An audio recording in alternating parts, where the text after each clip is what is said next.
নুরুল হক নূর ডিগবাজিতে যেন হুসেন মোহাম্মদ ইরশাদকেও ছাড়িয়ে গেছেন তিনি। সকালে এক কথা তো দুপুরে আর এক কথা। নিজের ভেরিফাইড ফেসবুক পেজের কাভার ফটোতে ইউনুসের সাথে নিজের ছবি রেখেছেন, কিন্তু ঠিকই আবার দিনরাত তার সমালোচনাও করে বেড়াচ্ছেন।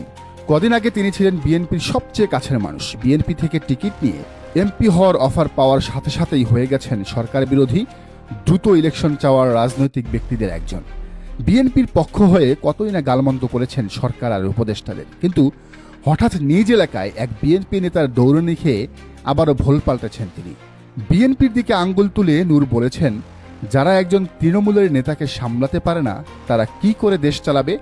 মানুষ অবশ্য তার সেই বক্তব্য শুনে হাসছে, ট্রোল করছে আর বলছে, এ তো দেখি জীবন্ত এরশাদ। অবশ্য নূরের এই পোল্টিবাজি নতুন নয়। আপনাদের মনে আছে ডাকসুর ভিপি হওয়ার পর গণভবনে গিয়ে কি বলেছেন নূর? মনে না থাকলে ভিডিওটি মনোযোগ দিয়ে শুনুন।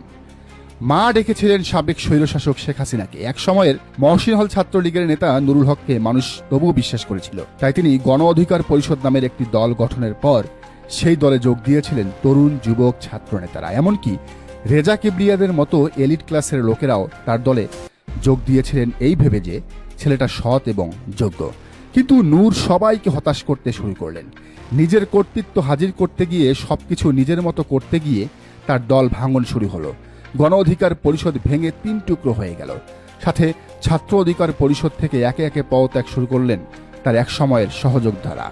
ডাকসুর সাবেক সমাজসেবা সম্পাদক আক্তার হোসেন, নাহিদ ইসলাম, আসিফ মাহমুদরা ছাত্র অধিকার পরিষদ থেকে বের হয়ে গঠন করলেন গণতান্ত্রিক ছাত্র শক্তি। নুরুল হক নূরের মার্কেট তখন শেষ। দাগ পড়তে শুরু করলো তার ইমেজে। একে একে বেরিয়ে আসলো আসল চরিত্র।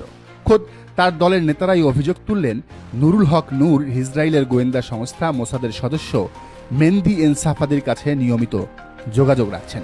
এমনকি তখন ফিলিস্তিনের রাষ্ট্রদূত সেই ঘটনায় নূরের সমালোচনা করেছিলেন। এভাবে যখন খুঁড়িয়ে খুঁড়িয়ে চলছিল নূরের দল, তখন তার জন্য আশীর্বাদ হয়ে এলেন শেখ হাসিনা। 24-এর কোটা আন্দোলনকে সাজানো পাতানো আন্দোলন বলা নূরকে গ্রেফতার করে হিরো বানিয়ে দিল সরকার। অবশ্য এর আগে বারবার ইমেজ হারানো নূরের ইমেজ উদ্ধার করে দিয়েছিল হাসিনার ছাত্রলীগ। অনেকেই বলেন, নূরের মতো একজন অযোগ্য অজনপ্রিয় মানুষকে ডাকসুর ভিপি বানানোর পেছনে ছাত্রলীগের অতি উৎসাহীদের মায়ের বেশ কাজে দিয়েছিল। তাদের কারণে নূর সে সময় সবার সিম্পেথি পেয়েছিলেন। যাই হোক, 5 আগস্টের পর আবারও ক্রেজ ফিরে পেলেন নূর। যেহেতু আন্দোলনের সময় তিনি গ্রেফতার হয়েছিলেন, তাই ছাত্র জনতা এমনকি ডক্টর মোহাম্মদ ইউনুসও বেশ সমাদর করতে শুরু করলেন নূরকে। কিন্তু এ কি, এ যেন বানরের গলায় মুক্তার মালা। হঠাৎ করেই নূর আবারও পল্টে নিলেন। তিনি কখনো দ্রুত ইলেকশন চান, কখনো ইউনুস সরকারের পদত্যাগ চান, কখনো আবার ইউনুস সরকারকে এনজিও সরকার বলে কটাক্ষ করেন। এর সবই যে ছিল নিজে উপদেষ্টা পদ না পাওয়ার ক্ষোভ আর বিএনপি থেকে পটুয়াখালীর এমপি হওয়ার লোভ, তার বুঝতে বাকি রইল না কারো। নূর একের পর এক সরকারের বিষোদ্গার কুৎসা রটানো শুরু করলেন। হয়ে উঠলেন বিএনপির মুখপাত্র। মানে তার কাছে যেন সরকারের পদপদবি আর এমপি হওয়াটাই একমাত্র রাজনীতি। তাই যখন যে পাত্রে ক্ষমতা রাখা হচ্ছে, তখন সেই পাত্রের আকার ধারণ করতে 1 সেকেন্ডও সময় নেন না নুরুল হক নূর। গিরগিটিও যেন এত দ্রুত রং বদলায় না। নূর এতটাই উগ্র হয়ে উঠলেন যে সাংবাদিক ইলিয়াস পিনাকিদের মতো লোকদেরও হাসি ঠাট্টার পাত্র বানাতে দ্বিধাবোধ করলেন না। তাদের ইউটিউবার বলে ট্রোল করলেন। কিন্তু এ কি, নুরুল হক নূরের ভ্রম তার রং বদলানোর মতোই বদলালো হাই স্পিডে।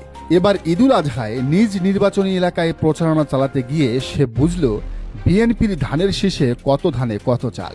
বিএনপির সেখানকার সংসদ সদস্য মনোনয়ন প্রার্থী হাসান মামুন এমন ধোলাই দিলেন, শেষমেশ দৌড়ে পালাতে হয়েছে নূরদের। সংবাদ সম্মেলন করে জানালেন, বিএনপির আশীর্বাদ আমাদের জন্য অভিশাপে পরিণত হয়েছে। লোভে পাপ আর পাপে যে ধ্বংস, এটা নূর বুঝলেন ঠিকই, কিন্তু সবকিছু ধ্বংস হওয়ার পর, নিজের রাজনীতির কফিনে শেষ পেরেকটা মারার পর। অথচ তার সুযোগ ছিল সততার সাথে ধীরস্থির গতিতে মিলেমিশে রাজনীতিটা করার, জাতীয় নেতা হওয়ার। কিন্তু নিজের হাতে গড়া আসিফ নাহিদদের উপদেষ্টা হতে দেখে হিংসায় জ্বলা আর বিএনপির নমিনেশন পাওয়ার লোভ তার রাজনীতির কবর রচনা করল। অতিলোভী তরুণ এনসিপি নেতারা কি নুরুল হক নূরের ঘটনায় শিক্ষা নেবেন, নাকি তারাও সে পথে আগাবেন? দর্শক, আপনার কি মনে হয়, নূর কি পারবেন জাতীয় নেতা হতে? জানান কমেন্টের ঘরে।